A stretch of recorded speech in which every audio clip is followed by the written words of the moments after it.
En 2016, un incendie avait déjà eu lieu dans cette même usine Seveso, après qu'un liquide très inflammable s'était échappé d'un fût dans un entrepôt de stockage.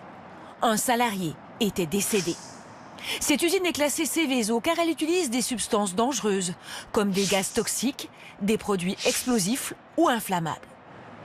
De plus, elle a été classée Seveso seuil haut, ce qui veut dire qu'elle utilise de très grandes quantités de substances dangereuses, avec un risque d'accident majeur.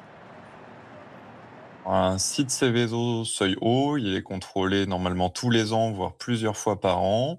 Néanmoins, le problème, c'est qu'en France, on passe pas suffisamment de temps sur ces sites. En moyenne, 4 jours pour un dossier Seveso en France, quand en Espagne, on parle de 10 jours et en Allemagne de 20 jours.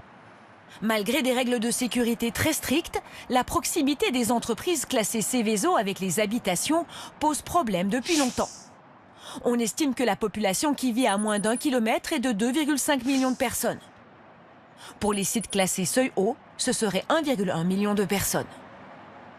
Que ce soit la vallée de la Chimie, que ce soit la région du Havre ou la région de Rouen, c'est des régions où on sait très bien qu'il y a un risque industriel majeur. Malheureusement, nous avons laissé notre industrialisation et notre urbanisation se rencontrer. La France compte 1299 sites Seveso, dont 702 en seuil haut.